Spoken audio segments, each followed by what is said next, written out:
بسم اللہ الرحمن الرحیم الحمد للہ رب العالمین والصلاة والسلام علی رسولہ الکریم محمد وعلی آلہ واصحابہ اجمعین اما بعد اعوذ باللہ من الشیطان الرجیم بسم اللہ الرحمن الرحیم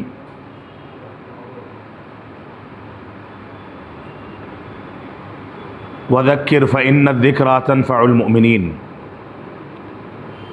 وقال النبی صلی اللہ علیہ وسلم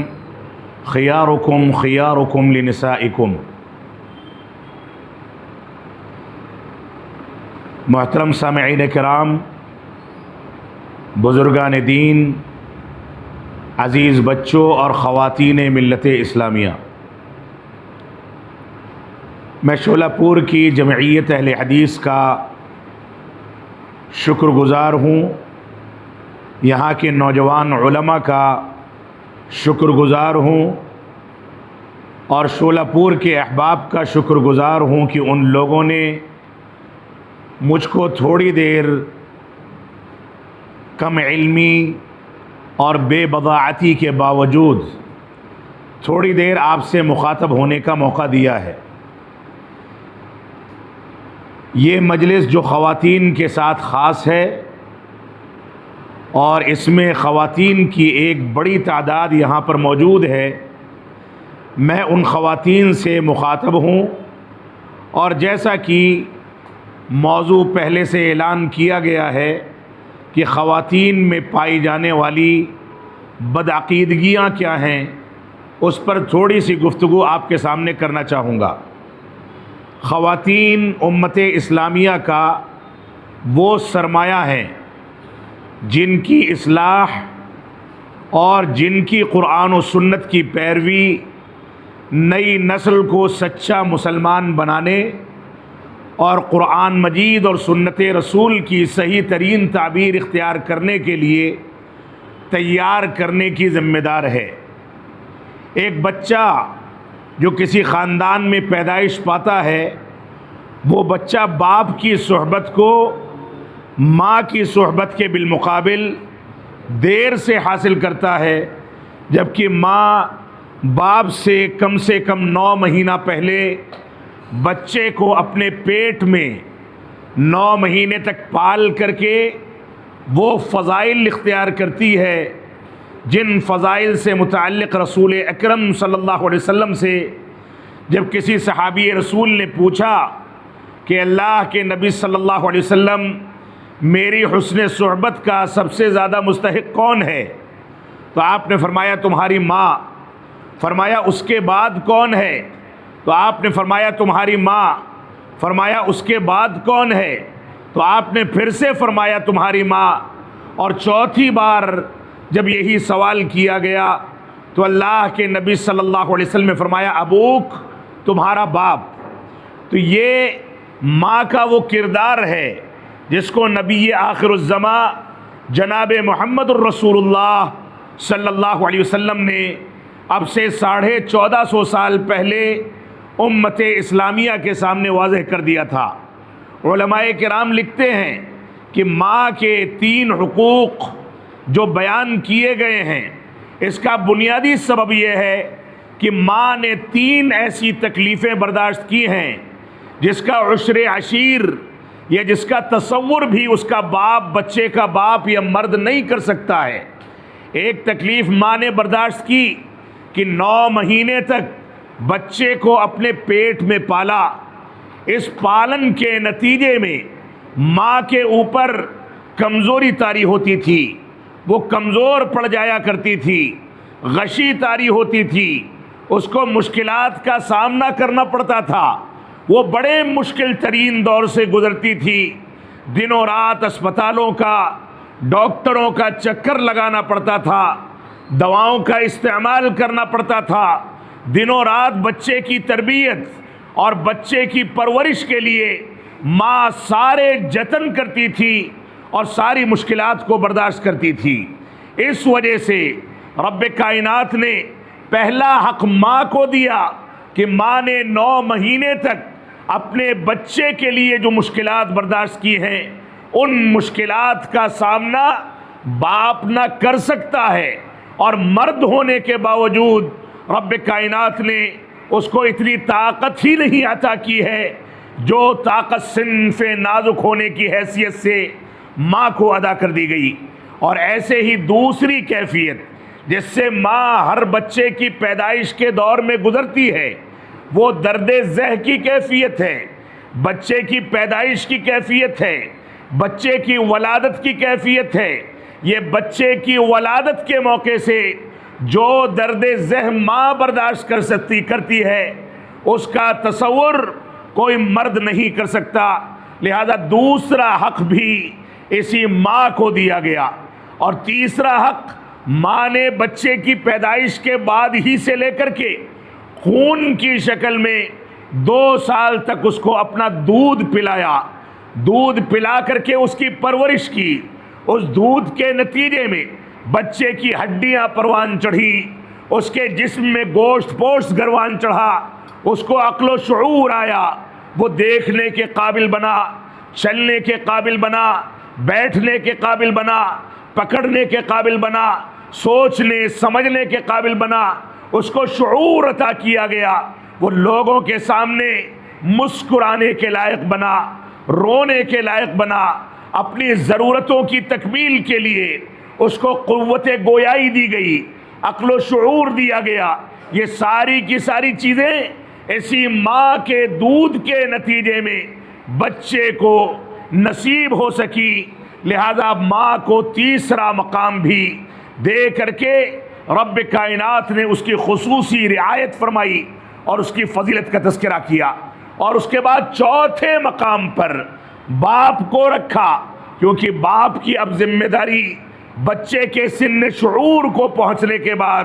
اس کی تربیت کی، اس کا خرچ اٹھانے کی، اس کی تعلیم کی، اس کے دوا علاج کی، ان ساری کی ساری چیزوں کی ذمہ داری اب مرد کے سر پر آئی ہے، تو مرد کو باپ ہونے کی حیثیت سے اس چیز کا مکلف بنایا گیا اور چوتھے مقام پر رکھا گیا۔ صرف یہی ایک روایت خواتین کے مقام کو سمجھنے کے لیے کافی ہے۔ ہماری خواتین اگر اپنی اہمیت کو سمجھتی ہیں، اپنے مقام کو سمجھتی ہیں، تو وہ تاریخ اٹھا کر کے دیکھ لیں، کوئی نبی اس دنیا میں پیدا ہوا ہو،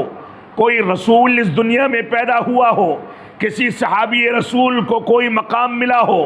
ائمہ محدثین ہوں، فقہا ہوں، علماء ہوں، خطبہ ہوں، بڑے بڑے ذمہ داران ہوں، دنیا کو چلانے والے قائدین ہوں، ہر جگہ پر اس ماں کا کردار انہی 3 مراحل سے ہو کر کے گزرتا ہے، اور باپ اس کے بعد کہیں آ کر کے بچے کی زندگی میں ضم ہوتا ہے۔ لہذا ماؤں کو، خواتین کو، بچیوں کو جو مستقبل کی ماں ہیں، جن کو ربۃ البیت قرار دیا گیا، جن کا مقام رکھا گیا، قرآن مجید میں تیسری سب سے بڑی سورت، سب سے عظیم سورت انہی کے نام سے موسوم کر کے اس کو سورۃ النساء کے نام سے موسوم کیا گیا۔ انہی میں کی ایک خاتون تھی عائشہ صدیقہ رضی اللہ عنہا، جن کو رب کائنات نے واقع عفو میں جب ان کے اوپر اتہام لگایا گیا تو ان کو بری کرنے کے لیے آسمان سے سورہ نور کے اندر پے در پے 10 آیتوں کا نزول کر کے ایک خاتون کی پاک دامنی کا ثبوت دیا۔ یہ خاتون کا مقام تھا۔ انہی خواتین کے سلسلے کی وہ اسلام کی پہلی خاتون اول، رسول اکرم صلی اللہ علیہ وسلم کی پہلی بیوی اماں خدیجۃ الکبریٰ رضی اللہ عنہا تھی، جن کے بارے میں روایات میں ملتا ہے کہ اللہ کے نبی صلی اللہ علیہ وسلم نے ان سے نکاح کیا تو یہ آپ سے عمر میں بہت زیادہ بڑی تھی۔ جب ان کی وفات ہوئی، وفات ہونے کے بعد ان خواتین کے حقوق کا خیال کرتے ہوئے رسول اکرم صلی اللہ علیہ وسلم نے اماں خدیجۃ الکبریٰ رضی اللہ عنہا کی وفات کے بعد ان کی سہیلیوں کے لیے انتظامات کیے، کھانے پینے کا سامان بھیجتے تھے، ہدیے تحفے تحائف بھیجتے تھے، تاکہ اس رشتہ داری کو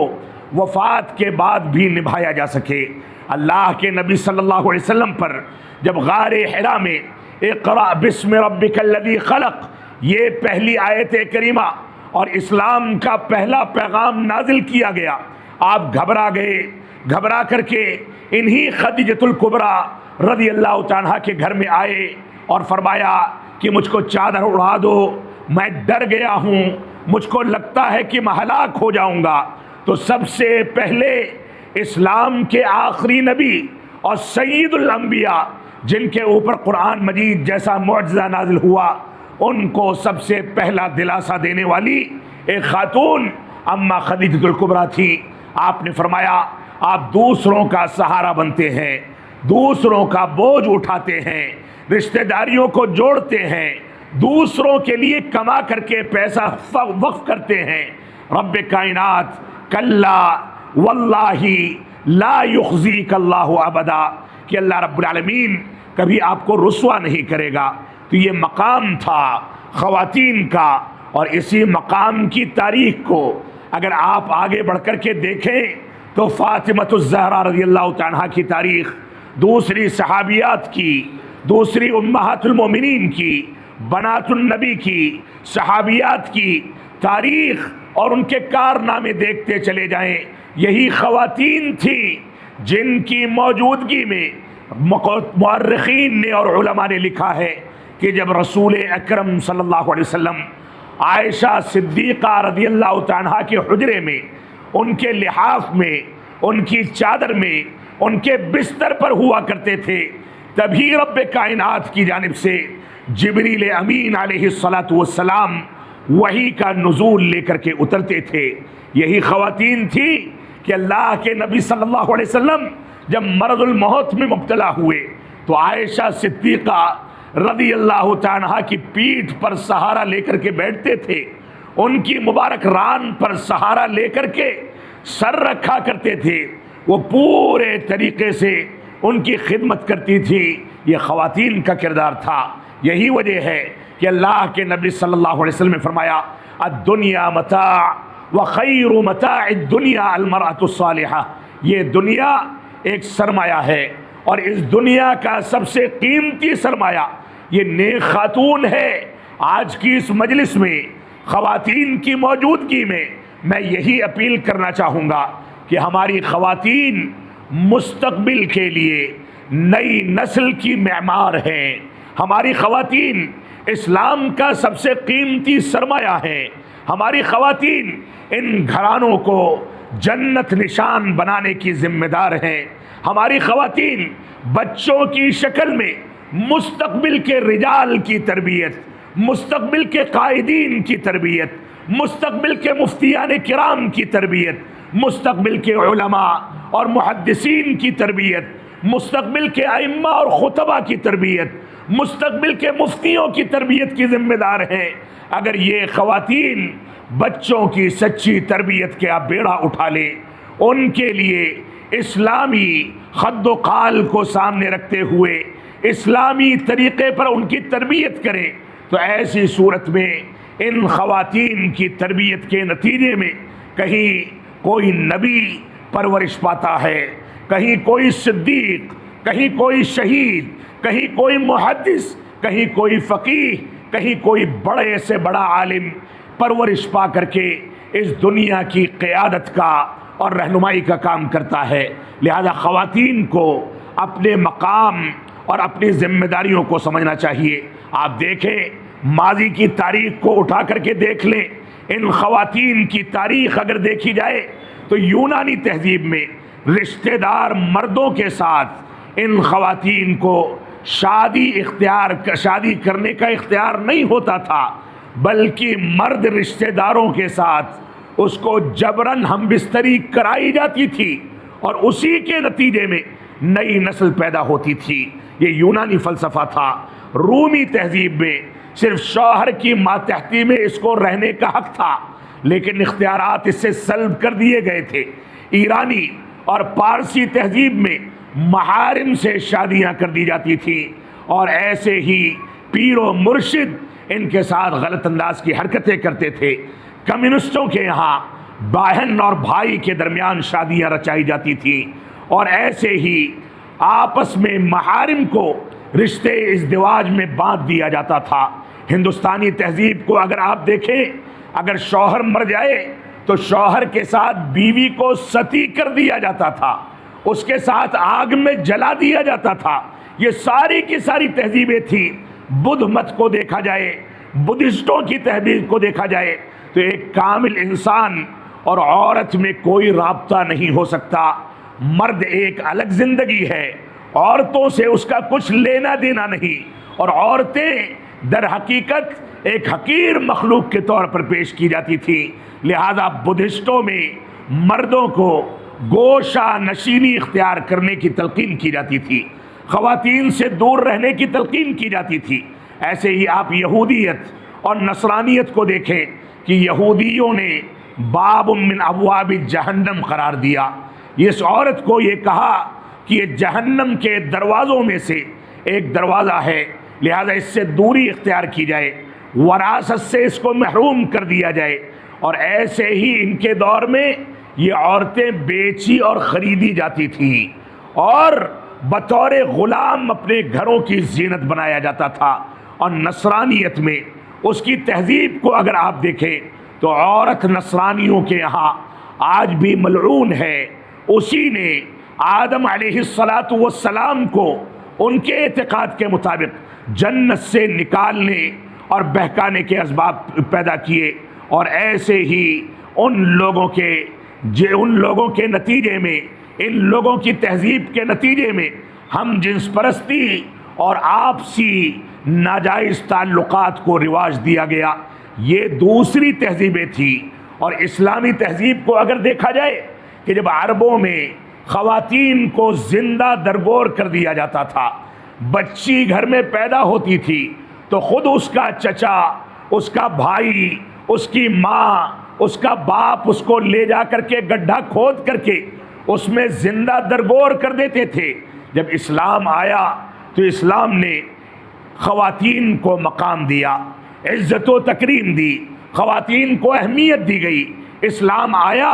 تو اسلام نے ایک آیت کریمہ نازل کی، وَإِذَا الْمَوْءُودَةُ سُئِلَتْ، کہ اس عورت سے جس کو زندہ درگور کر دیا گیا ہے، قیامت کے دن اس سے سوال کیا جائے گا، پوچھا جائے گا کہ کس نے درگور کیا تھا، کون سا گناہ تھا،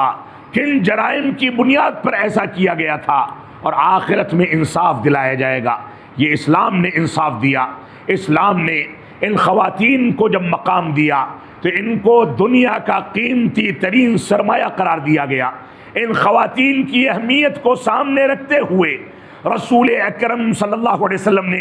اپنی بیویوں کے ساتھ بے تکلفی کے تعلقات بنائے۔ عائشہ صدیقہ رضی اللہ تعالیٰ کے ساتھ دوڑ کا مقابلہ کیا، ایک بار جیتے ایک بار ہار گئے، تو فرمایا یہ اس کا بدلہ ہے کہ جب میں ہار گیا تھا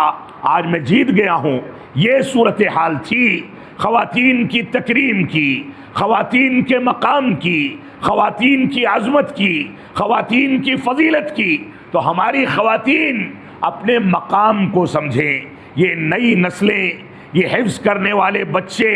یہ تعلیم حاصل کرنے والی بچیاں، یہ آج ہم جو آپ کے سامنے منبر و محراب پر کھڑے ہو کر کے کچھ گفتگو کر پا رہے ہیں، اللہ کی قسم اگر ہماری ماؤں کا کردار ہماری تربیت میں نہ ہوتا تو آج الف با تا سا پڑھنا نہ آتا،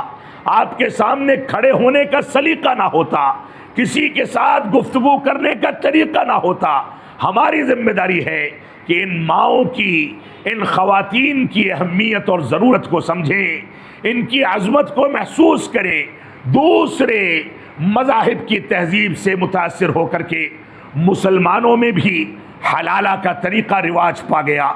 ایک مجلس کی 3 طلاق کو 3 شمار کر کے ان کو چوکھٹ سے بے دخل کر کے بے عزت کر کے باہر کر دیا گیا، جبکہ شریعت اسلامیہ نے 3 مہینے کی پوری مدت کو طلاق کے لیے خاص کیا ہے، حلالہ کو ملعون عمل قرار دیا ہے۔ لیکن اس کے باوجود دوسرے مذاہب اور دوسری تہذیبوں سے جو چیزیں ہم نے جہالت کے ساتھ حاصل کر لی ہیں، آج ہمارے خاندانوں میں ایک مرد ایک عورت کے لیے ایک شوہر اپنی بیوی کے لیے شوہر سے زیادہ باس بن کر کے زندگی گزارتا ہے. اس سے غلطی ہو جائے تو ہاتھ اٹھا دیا جاتا ہے، اس سے کوئی غلطی ہو جائے تو تکرار ہوتی ہے، بحث و مباحثہ ہوتا ہے، اس سے غلطی ہو جائے تو خلا اور طلاق تک نوبتیں آ جاتی ہیں، اس سے غلطی ہو جائے تو بچوں کے سامنے اس کی تذلیل و توہین کر کے بچوں کی تربیت اسی غلط ڈھرے پر اور غلط طریقے پر انجام دی جاتی ہے. ہمارے معاشرے کے اندر ان خواتین کو ان کے مقام کو عطا کر کے ان کو عزت و تکریم کی نگاہ سے دیکھا جانا چاہیے. میں نے جو ابتدا میں حدیث آپ کے سامنے پیش کی اس میں رسول اکرم صلی اللہ علیہ وسلم فرماتے ہیں خیارکم خیارکم لنسائکم. ترمذی کی روایت ہے کہ تم میں سب سے بہتر شخص وہ ہے جو اپنی خواتین کے ساتھ سب سے زیادہ بہتر سلوک کرے، بہتر وطیرہ کرے. اور آپ دیکھیں حجۃ الوداع کا پیغام جب رسول اکرم صلی اللہ علیہ وسلم کی وفات کا وقت قریب آیا، آپ دنیا کے کاروبار کو، دین شریعت کی دعوت و تبلیغ کو، اپنے پیغام کو، توحید و سنت کے پیغام کو سمیٹ رہے تھے، دنیا کو تاکید کر رہے تھے کہ تم کو کیسے زندگی گزارنی ہے، دنیا کو تلقین کر رہے تھے کہ توحید کا تقاضا کیا ہے، دنیا کو تلقین کر رہے تھے کہ زندگی کیسے گزاری جائے، دنیا کو تلقین کر رہے تھے کہ خواتین کے ساتھ کیا وطیرہ اختیار کیا جائے. حجۃ الوداع کے موقع سے آپ نے بار بار جن کلمات کو دہرایا، آپ نے فرمایا فاتقوا اللہ فی النساء، فاتقوا اللہ فی النساء، فاتقوا اللہ فی النساء. اے لوگو عورتوں کے بارے میں رب کائنات سے ڈرو، اے لوگو عورتوں کے بارے میں رب کائنات سے ڈرو، رب کائنات سے ڈرو، کیونکہ رب کائنات آخرت میں ان خواتین کے بارے میں تم سے سوال کرے گا، یہ تمہاری مسئولیت ہے. رب کائنات نے خاندانوں کی صلاح و بہبود، خاندانوں کی اصلاح، خاندانوں کے دیندار بنانے کے لیے اللہ کے نبی صلی اللہ علیہ وسلم نے فرمایا کہ تنکح المرأۃ لاربعین، کہ اس عورت سے 4 اسباب کی بنیاد پر شادیاں کی جاتی ہیں. ایک اس کا مال و دولت دیکھا جاتا ہے، اس کا حسن و جمال دیکھا جاتا ہے، اس کا خاندان دیکھا جاتا ہے، اور اس کی دینداری دیکھی جاتی ہے. آپ نے فرمایا فاظفر بذات الدین، دینداری کو دیکھ کر کے تم کامیاب ہو جاؤ. دینداری کی بنیاد ایک خاتون کا دیندار ہونا یہ اس بات کی بنیاد ہے کہ خاندانوں کے اندر اسلامی رواداری بڑھے گی. خاتون کا دیندار ہونا اس بات کی ضمانت ہے، اس بات کی دلیل ہے کہ خاندانوں کے اندر اللہ اور اس کے رسول کا نام لیا جائے گا. خواتین کا دیندار ہونا اس بات کی ضمانت ہے کہ ہمارے خاندانوں میں اخوانیت و سروریت اور مودودیت اور جماعت اسلامی کے افکار نہیں پنپیں گے، صحابہ کرام کی تنقیص نہیں ہوگی، صحابہ کرام کی توہین نہیں ہوگی. قرآن مجید کے بارے میں خوارج کا طرز استدلال اختیار نہیں کیا جائے گا، احادیث کی تنقیص نہیں کی جائے گی، احادیث کی حجیت پر کلام نہیں کیا جائے گا، احادیث کا انکار نہیں کیا جائے گا. یہ خواتین اگر دیندار ہیں، یہ منہج سلف سے واقف ہیں، علماء کی کتابوں میں شرکت کر کے دین کی بنیادوں پر انہوں نے تربیت حاصل کی ہے، تو رسول اکرم صلی اللہ علیہ وسلم کا فرمان ہے فاظفر بذات الدین، دینداری کی بنیادوں کو تم اختیار کر کے کامیاب ہو جاؤ. کیونکہ جب دینداری ہوگی تو حسن و جمال کنارے لگا دیا جائے گا جو بڑھاپے کے ساتھ زائل ہو جاتا ہے. جب دینداری غالب ہوگی تو مال و متاع اور مال و دولت کی حیثیت ختم ہو جائے گی. جب دینداری غالب ہوگی تو خاندان اور نسب کنارے کر دیے جائیں گے. دینداری غالب ہوگی تو دینداری کی بنیاد پر مضبوط سے مضبوط خاندان تیار کیے جائیں گے.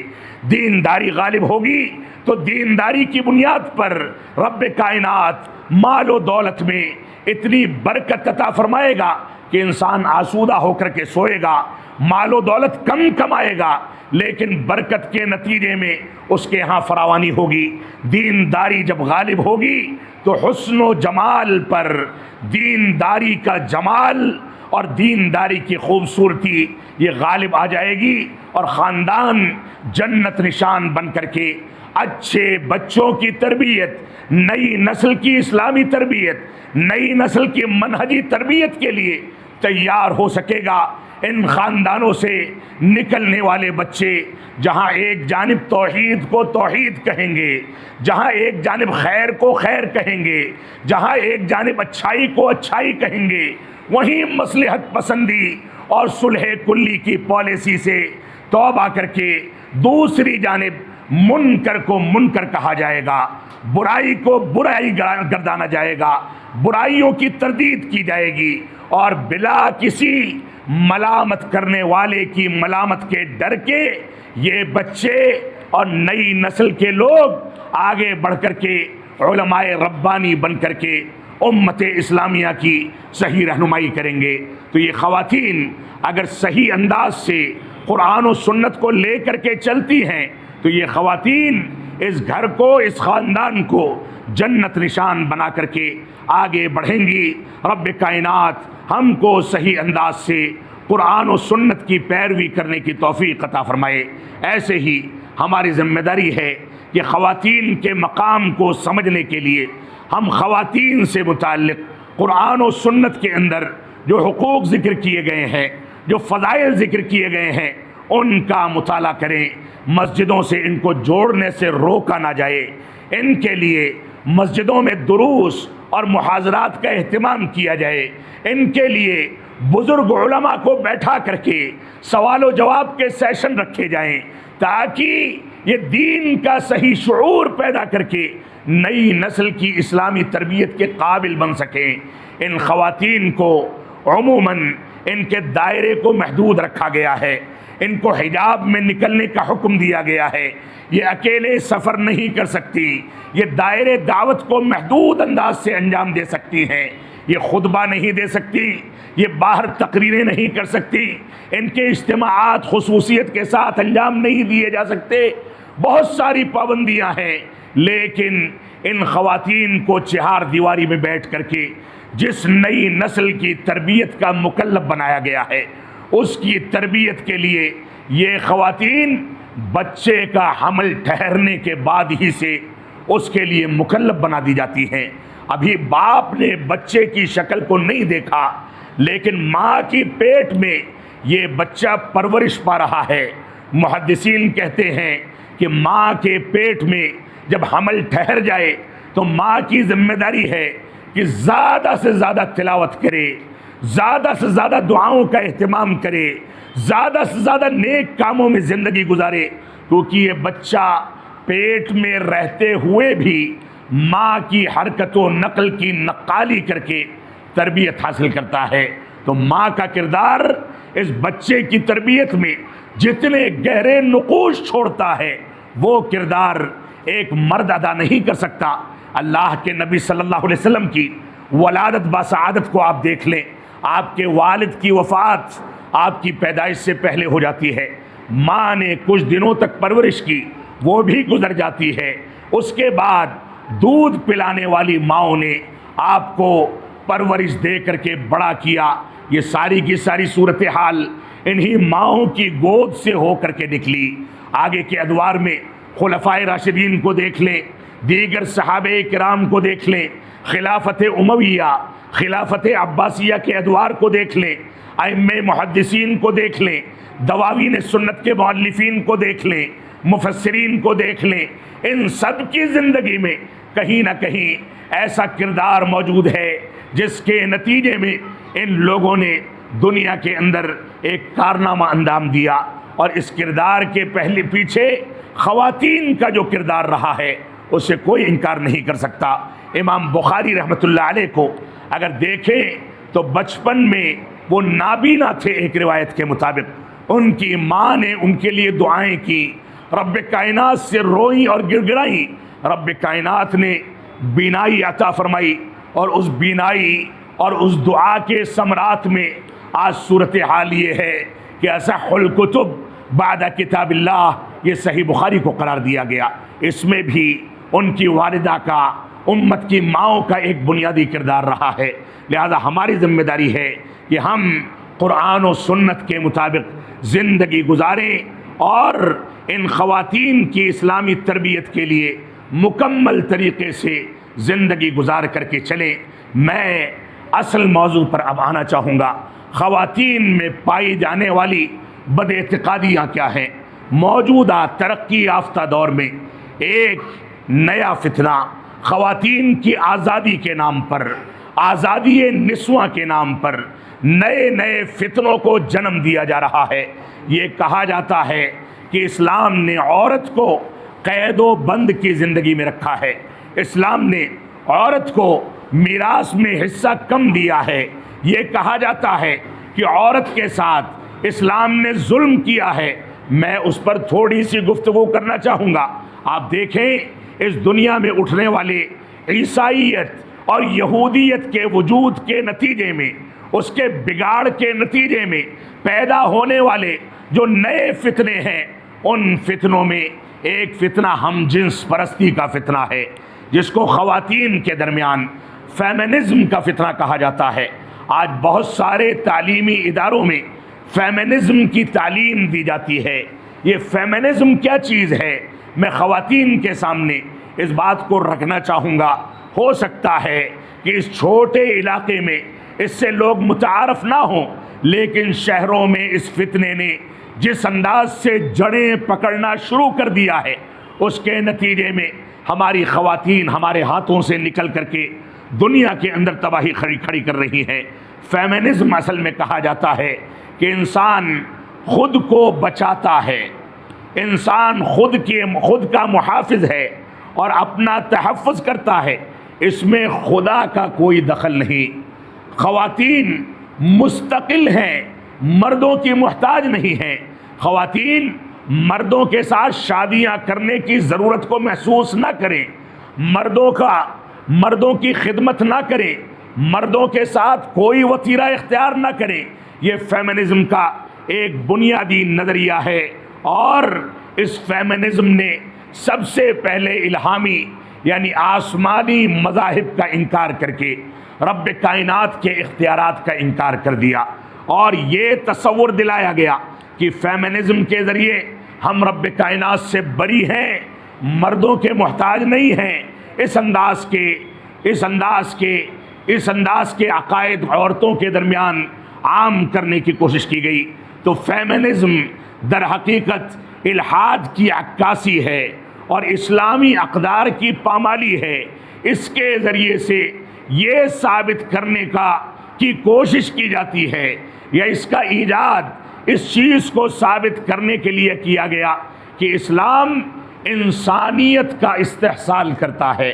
انسانیت کی ناقدری کرتا ہے، انسانیت کو کنارے رکھتا ہے۔ تو اسلام کو بدنام کرنے کے لیے اس فکر کو ایجاد کیا گیا۔ اس فکر کا ایک گوشہ یہ ہے کہ اسے انسان پرستی یا ایسے ہی انسانی خداؤں کے تصور کا ایک عکاسی کہا جا سکتا ہے۔ یہ کہا جا سکتا ہے کہ انسان بذات خود وجود میں آ گیا، سارے اختیارات یہ رکھتا ہے، انسان بذات خود اپنا خدا ہے، وہ کسی خدا کا محتاج نہیں۔ یہ فیمنزم کا تصور ہے جو خواتین میں پھیلانے کی کوشش کی جاتی ہے۔ اس کے نتیجے میں ڈیموکریسی یعنی سیکولر نظام، یہ سیکولرزم جو ہمارے ملک میں بھی چلتا ہے، اگرچہ قوانین میں سارے مذاہب کی رعایت موجود ہے، لیکن اب یہ سیکولرزم، یہ علمانیت ہماری جماعتوں میں بھی داخل ہو رہی ہے۔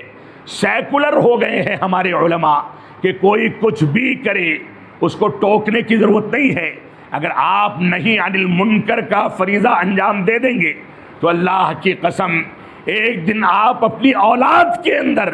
ایسا بگاڑ دیکھیں گے جس بگاڑ کے نتیجے میں آنسو بہاتے آنسو نہیں ملے گا، بھاگنے کے لیے راہ فرار نہیں ملے گی۔ اگر برائی کو برا نہ کہا جائے تو برائی ایسے پر پھیلائے گی کہ اچھائی بذات خود راستہ چھوڑ کر کے بھاگ جائے گی، کنارے ہو جائے گی۔ لہذا اچھائی کو پنپنے کے لیے جب تک برائی کو برا نہ کہا جائے، جب تک برائی ختم نہیں ہوتی، یہ سیکولر مسلک، یہ سیکولر جماعت، یہ سیکولر دعوت، یہ سیکولر مذہب، سب کی رعایت کرنے والا، صلح کلی کی پالیسی اختیار کرنے والا، مصلحت پسندی اختیار کرنے والا، معاف فرمائیں گے یہ دین کی بنیاد نہیں ہے۔ دین کی بنیاد تو یہ ہے کہ رسول اکرم صلی اللہ علیہ وسلم نے جب عمر بن خطاب رضی اللہ تعالیٰ عنہ جیسے جلیل القدر صحابی رسول کے ہاتھ میں تورات دیکھی تو غضبناک ہو گئے، چہرہ سرخ پڑ گیا، اتنے شدید غصے میں آ گئے کہ عمر بن خطاب رضی اللہ تعالیٰ عنہ کچھ نہیں سمجھ سکے، تو فرمایا رضیت باللہ ربا وبمحمد رسولا وبالاسلام دینا۔ جب اس بات کا اقرار کیا کہ میں رب کے، اللہ کے رب ہونے سے راضی ہوں، اسلام کے دین ہونے سے راضی ہوں، اور محمد صلی اللہ علیہ وسلم کے رسول اور نبی ہونے سے راضی ہوں، تب جا کر کے رسول اکرم صلی اللہ علیہ وسلم کا غصہ ٹھنڈا پڑا۔ آپ نے فرمایا کہ اگر موسیٰ بھی زندہ ہوتے تو آج میری اتباع کا ان کو حکم دیا جاتا، میرے منہج پر چلنے کی تلقین کی جاتی، میرے طریقے کو اپنانے کی تلقین کی جاتی۔ تو یہ سیکولر انداز کی ذہنیت جو ہمارے علماء میں داخل ہوتی چلی جا رہی ہے، معاف فرمائیں گے یہ چیز ہمارے لیے زہر حلال ہے۔ اور جنوب کے اس علاقے میں، یہاں سے لے کر کے چنئی تک، حیدرآباد کے علاقوں میں، کرناٹک کے دوسرے علاقوں میں، مہاراشٹر کے ادھر کے علاقوں میں آپ چلے جائیں، یہ سارے کے سارے علاقے اس فتنے سے سب سے زیادہ متاثر ہیں۔ اگر یہاں کے علماء ان چیزوں پر کوئی نوٹس نہیں لیتے، یہاں کے علماء ان چیزوں پر سنجیدہ فیصلے نہیں لیتے، تو معاف فرمائیں گے ان علماء کو جاتے جاتے اپنے بچوں میں منہجی بگاڑ دیکھنا پڑے گا۔ معاف فرمائیں گے، رب کائنات ہم کو محفوظ رکھے، یہ حقیقت ہے۔ اس وجہ سے ہم کو ان فتنوں سے اپنے آپ کو محفوظ رکھنا چاہیے۔ تو اسی فیمنزم کے فتنے کے نتیجے میں ڈیموکریسی، سیکولرزم، آزادی اور مساوات، عریانی، بے حیائی، ہم جنس پرستی اور آزادی نسواں کی باتیں نکل کر کے سامنے آئی۔ اور اس کا تصور، اسی فیمنزم کا تصور یہ ہے کہ عورت ہر وہ کام کر سکتی ہے جو مرد کر سکتا ہے۔ کیسے کر سکتی ہے؟ وہ باپ نہیں بن سکتی، وہ گھر گرہستی نہیں سنبھال سکتی، وہ باہر کے خطرات نہیں مول لے سکتی، باہر نکل کر کے کسی کا مقابلہ نہیں کر سکتی۔ رب کائنات نے اس کو ہیرے جواہرات کی شکل میں بنایا ہے، رب کائنات نے اس کو قیمتی سرمایہ بنایا ہے۔ وہ جوہرات ہیں، سونا چاندی ہے، اتنا قیمتی ہے کہ جیسے انسان قیمتی سرمایہ کو صرف گھر کے اندر نہیں رکھتا، گھر کے اندر کے خاص کمرے میں رکھتا ہے، صرف خاص کمرے میں نہیں رکھتا، اس کمرے کے اندر کی الماری میں رکھتا ہے، صرف الماری میں نہیں رکھتا، الماری کے اندر کی تجوری میں رکھتا ہے، صرف تجوری میں نہیں رکھتا، تجوری میں کئی کئی تالے لگا کر کے رکھتا ہے۔ یہ خاتون ہماری عزت و آبرو ہیں، یہ خاتون ہمارے خاندانوں کی عزت ہیں۔ یہ خواتین اگر آزاد ہو گئی تو ایسی صورت میں نئی نسل کی تربیت کا تصور مسلمان بھول جائیں۔ لہذا ان خواتین کو اپنی ذمہ داریوں کو محسوس کرنا چاہیے۔ اس وجہ سے یہ تصور کہ خواتین مستقل ہیں اور مردوں کی محتاج نہیں، یہ فطری قانون کے خلاف تصور ہے۔ اس سے ہماری خواتین کو بچنا ہے۔ ایک ایسا تصور جس کے مطابق مرد اور عورت برابر کی طاقت رکھنے والے قرار دیے جاتے ہیں، ان کے بنیادی حقوق اور سہولیات میں ان کو برابری دی جاتی ہے۔ مرد اپنے بچوں پر خرچ کرتا ہے، خاتون کو خرچ کرنے کی ذمہ داری نہیں دی گئی۔ خاتون کو وراثت میں آدھا حصہ ملتا ہے، مہر ملتی ہے، خاندان میں کئی لوگوں سے حصہ ملتا ہے، لیکن کسی ایک روپے کو خرچ کرنے کا مکلف نہیں بنایا گیا۔ وہ سنبھال کر کے پسور کر کے رکھے، وہ اپنی مرضی سے جہاں چاہے خرچ کرے۔ اس کے شوہر کو یہ اختیار نہیں دیا گیا کہ اس کی مہر پر اس کی مرضی کے بغیر اختیار حاصل کرے۔ اس کے مال کو اس کی مرضی کے بغیر چھین لے، تو اسلام نے ان مردوں کو گھر گرہستی کا ذمہ دار بنایا، ان کو قوام بنایا، ان کو ذمہ داریاں دی، بچوں کی تعلیم کا خرچ، بیوی کی تعلیم کا خرچ، بیوی کے گھر گرہستی کا خرچ، دوا علاج کا خرچ، اس کے زیورات کا، ضرورتوں کی تکمیل کا، یومیہ خرچے یعنی نان و نفقے کا، ہر چیز کا مکلف اس مرد کو بنایا گیا ہے۔ تو یہ کون سا انصاف ہے کہ خرچ میں دونوں کو برابر کر دیا جائے، دونوں کو 5 روپے دیے جائیں اور مرد کو مکلف کیا جائے کہ وہ 5 روپیہ خرچ کرے اور عورت اس کو سنبھال کر کے رکھے۔ اسلام نے عین انصاف سے کام لیا ہے۔ باپ کی جائیداد میں عورت کو اگرچہ مرد کے بالمقابل آدھا حصہ ملتا ہے، لیکن اس کو شوہر کی میراث میں بھی شریک رکھا گیا،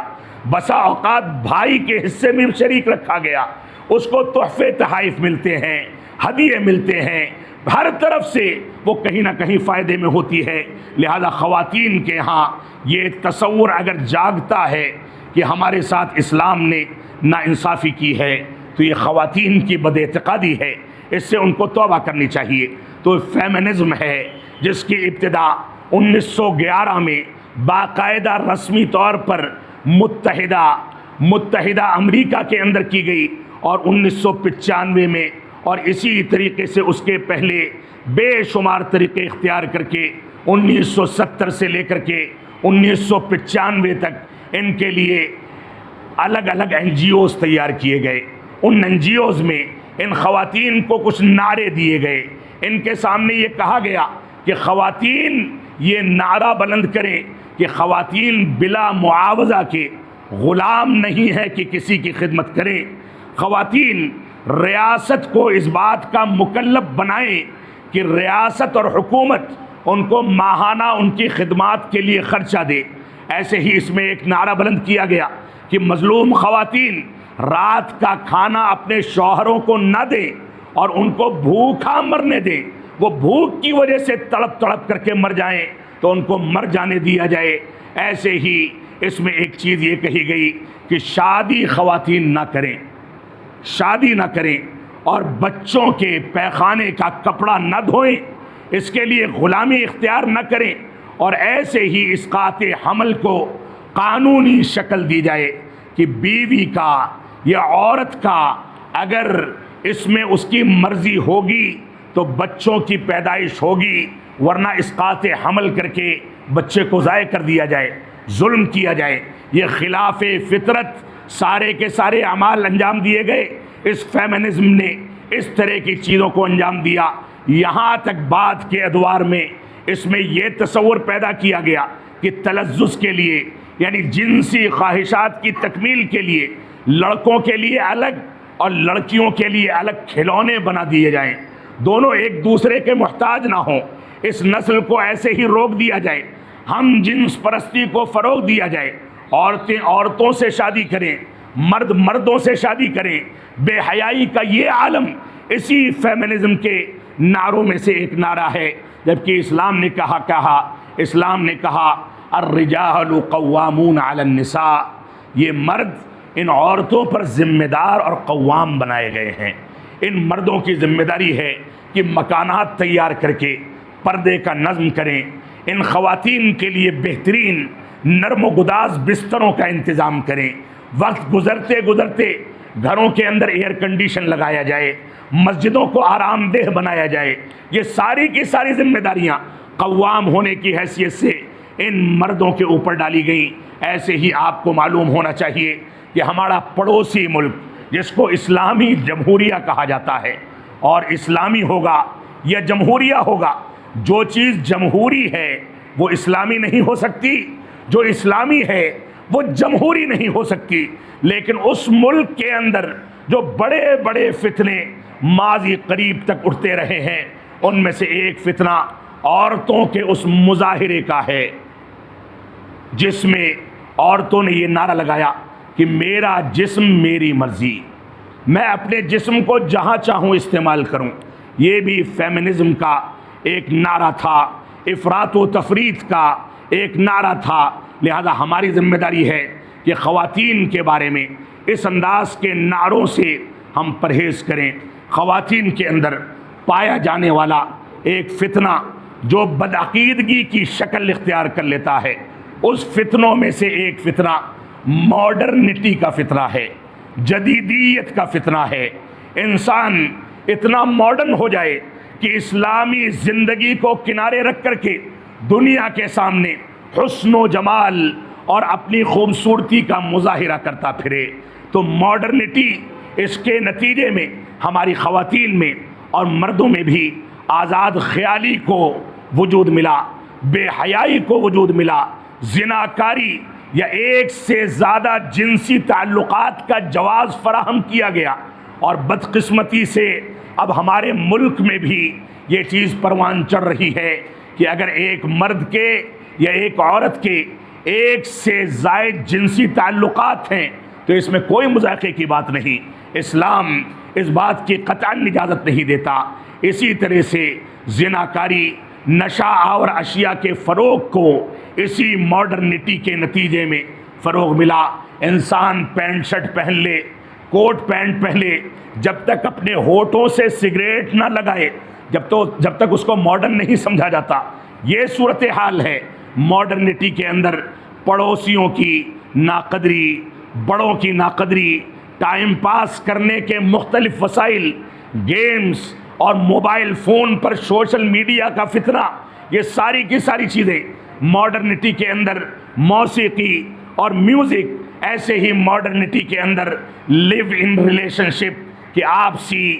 تعلقات قائم کر لیے جائیں، شادی سے پہلے ایک دوسرے کو سمجھنے کے لیے، ایک دوسرے کو آزمانے کے لیے جنسی تعلقات بھی قائم کر لیے جائیں۔ یہ سب ماڈرنٹی کا مختلف اس کے گوشے ہیں، جس کے نتیجے میں ہمارے یہاں نہ جانے کون کون سے فتنے فروغ پا رہے ہیں۔ بدعقیدگیوں میں اگر خواتین کو دیکھا جائے تو بدعقیدگی میں خواتین کے یہاں ایک بدعقیدگی یہ ہے کہ بعض خواتین یہ سمجھتی ہیں کہ مولویوں سے پردہ نہیں ہے،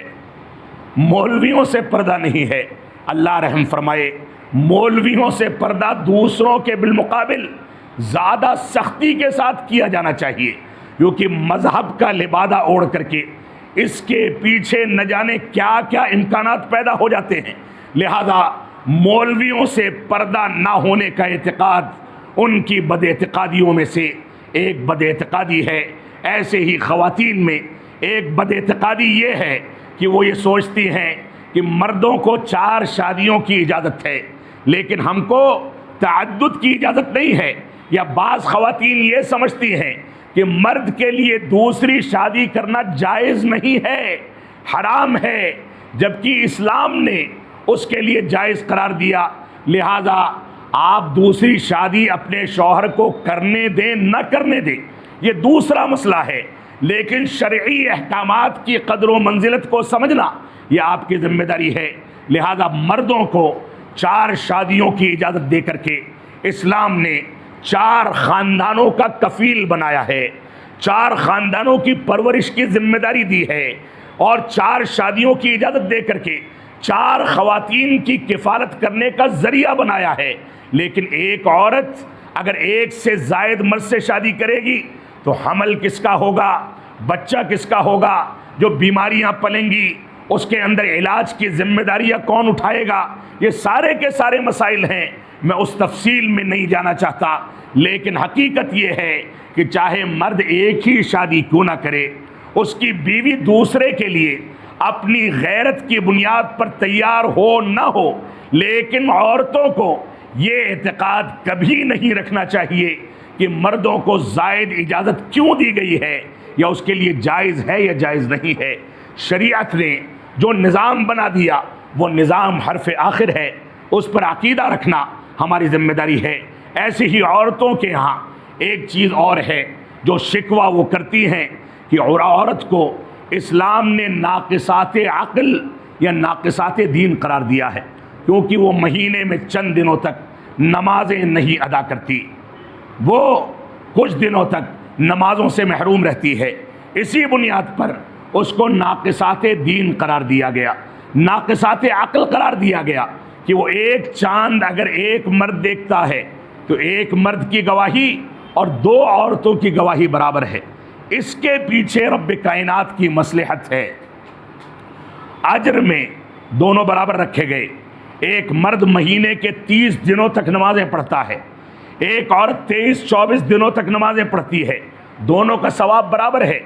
دونوں کو جنت میں برابر مقام دیا جائے گا۔ تو یہ عورت کے لیے آسانی ہے، اس کے شرعی عذر کے نتیجے میں اس کے ثواب کو برابر رکھا گیا، لیکن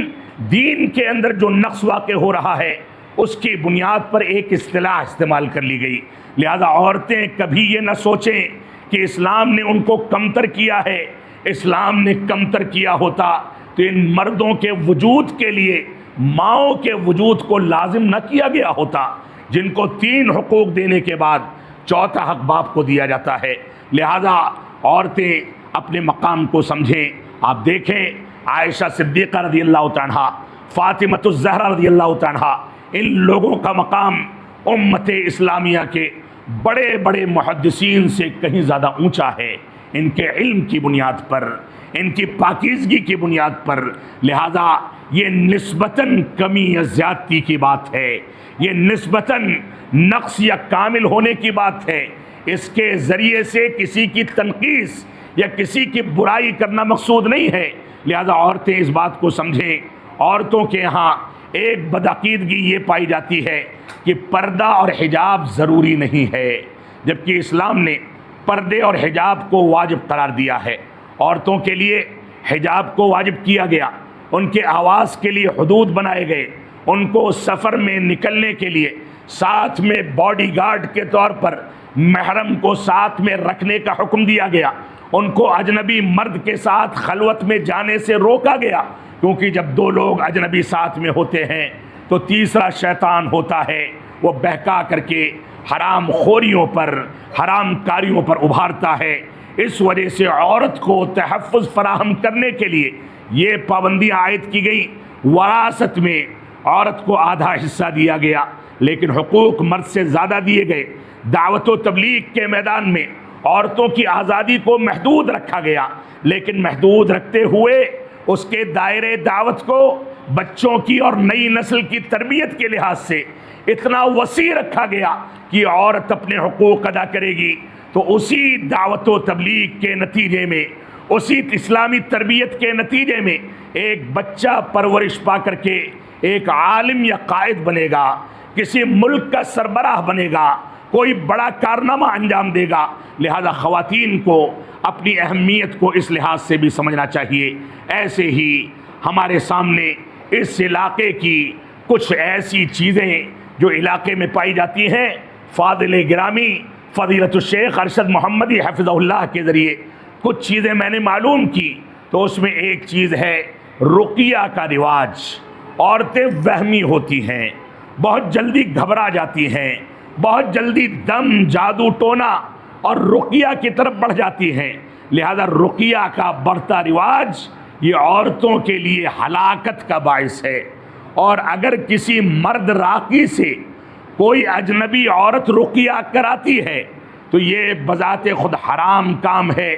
رب کائنات کی آیات کو، جو پاکیزہ آیتیں ہیں، ناپاک طریقے سے اجنبی عورت کے اوپر پڑھنے کا جو رواج چل پڑا ہے، اس کے نتیجے میں جو واقعات پیش آ رہے ہیں، عزت و آبرو سے کھلواڑ کیا جا رہا ہے، عورتوں کی عزتیں لوٹی جا رہی ہیں۔ معاف فرمائیں گے، یہ عورتوں کے شایہ نشان نہیں ہے۔ یہ عورتیں اپنے لیے خود رقیہ کرنا سیکھیں، خود اپنے اوپر دم کریں، ان کے محارم گھر کے اندر ماحول ایسا بنائیں کہ 5 وقتہ نمازیں ادا کی جائیں، بیت الخلاء کی دعاؤں کا اہتمام کیا جائے، صبح شام کے اذکار کی دعاؤں کا اہتمام کیا جائے، تلاوت کلام پاک کا اہتمام کیا جائے، تاکہ اس کے نتیجے میں شیطان اور خبیث قسم کے جنات ہمارے خاندانوں سے قریب ہی نہ آئیں، دور بھاگ جایا کریں۔ عورتوں کے اندر پائے جانے والی بد اعتقادیوں میں ایک بد اعتقادی نوحہ اور ماتم کرنا ہے۔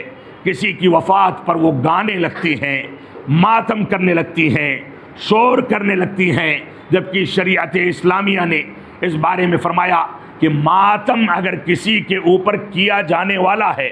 اور مرنے والے کو خبر ہے کہ ماتم کیا جانے کا خدشہ ہے، تو ایسی صورت میں وہ وصیت کر دے، ورنہ قبر کے اندر اس کو اس ماتم کیے جانے پر عذاب دیا جا سکتا ہے۔ ایسے ہی خواتین توکل کے بد اعتقادی کا شکار ہیں کہ اولاد کے ہونے نہ ہونے کے بارے میں رب کائنات پر اعتماد نہ کیا جائے بلکہ وسائل پر اعتماد کیا جائے۔ عورتیں ولا اور برا کے معاملے میں کوتاہی کا شکار ہیں، یعنی اسلام کی بنیاد پر کسی سے دوستی قائم کی جائے، اسلام مخالفت کی بنیاد پر کسی سے براءت اور عداوت کی جائے، یہ ہمارا بنیادی عقیدہ ہے۔ ہم کسی سے محبت اسلامی بنیادوں پر کرتے ہیں، کسی سے نفرت اور عداوت اسلام کی مخالفت کی بنیاد پر کرتے ہیں، یہ ہمارا بنیادی عقیدہ ہے۔ اس عقیدے میں ہر مسلمان کو آگے بڑھ کر کے قرآن و سنت کی باریکیوں کو سمجھنا چاہیے، اور معاف فرمائیں گے جو سیکولر دعوت کے قائل ہیں وہ ولا اور برا پر مکمل طریقے سے نہیں اترتے، لہذا ہماری خواتین ولا اور برا میں کوتاہی سے توبہ کریں۔ ایسے ہی ہماری خواتین میں ایک بد اعتقادی یہ بھی پائی جاتی ہے کہ گلے میں منگل سوتر پہنا جائے، جو کہ غیر مسلموں کا طریقہ ہے۔ ایسے ہی ان کے یہاں ایک بد اعتقادی یہ ہے کہ پاؤں کے اندر جوڑے پہنے جائیں، اور ان خواتین میں منہج کو نہ سمجھنے کی جو اسپرٹ ہے وہ بھی ان کے لیے ہلاکت کا باعث ہے۔ منہج سلف کو سمجھ کر کے چلیں۔ ایسے ہی کچھ علاقوں میں خواتین کے اندر پائی جانے والی بد اعتقادیوں میں ایک چیز یہ ہے کہ اگر کوا بولتا ہے تو گویا گھر میں مہمان آنے والے ہیں، یہ بد اعتقادی ہے۔ رات میں جھاڑو لگانے سے برکت اڑ جاتی ہے، رات میں جھاڑو نہیں لگانا چاہیے۔ چپل اگر الٹی پہن لی گئی تو گھر سے برکت اڑ جائے گی، یہ بھی بد اعتقادی ہے۔ رات کو کنگھی کرنے سے برکت اڑ جائے گی، رات کے وقت میں کنگھی نہیں کرنی چاہیے، یہ بھی بد اعتقادی ہے۔ میں تو کہوں گا کہ شوہر کے لیے زیب و زینت رات کی کنگھی ہی میں اختیار کی جاتی ہے، لہذا رات کے وقت میں کنگھی کرنا اس لحاظ سے مسنون عمل بھی قرار پائے گا۔ بچوں کے ماتھے پر کاجل کا ٹیکا اس اعتقاد سے لگا دینا کہ بچے کو نظر بد نہیں لگے گی، یا بچے کے ہاتھ میں، گردن میں یا پیر پر یا ران پر کالا دھاگا اس اعتقاد سے لگا دینا کہ نظر بد نہیں لگے گی، یہ ساری کی ساری چیزیں عورتوں کی بد اعتقادیوں میں شامل ہیں۔ ارتداد کا بڑھتا رجحان ان عورتوں میں، غیر مسلکی یا غیر مذہبی لوگوں میں شادی بیاہ کا بڑھتا رجحان، جس کے نتیجے میں پورا مسلک و مذہب تباہ ہو رہا ہے۔ ہماری خواتین نئی نسل کی بچیوں کو اس بات پر آمادہ کریں کہ یہ بچیاں ماں باپ کی مرضی سے ایسے لوگوں کے خاندان میں بیاہ کر کے جائیں جہاں بد اعتقادی کی گنجائش نہ ہو، جہاں منہج سلف سے سمجھوتا نہ کیا جاتا ہو، جہاں توحید و سنت کا بول بالا ہو، جہاں صحابہ کرام کا احترام ہو۔ صحابہ کرام کی تنقید کرنے والوں کے ساتھ ہم اٹھے بیٹھے رشتہ قائم کریں، غیر مسلموں کے ساتھ بچیاں بھاگ کر کے شادی کر لیں، اسلام کو چھوڑ کر کے مرتد ہو جائیں، تو یہ ساری کی ساری چیزیں ہمارے معاشرے کو تباہ کرنے والی ہیں۔ رب کائنات ہم کو قرآن و سنت کی پیروی کرنے کی توفیق عطا فرمائے۔ ہم جب تک جئیں تب تک اسلام پر جئیں، جب ہمارا خاتمہ ہو تو ایمان پر ہو۔ وصلی اللہ علی نبینا محمد وعلی آلہ وصحبہ وسلم، والسلام علیکم ورحمۃ اللہ وبرکاتہ۔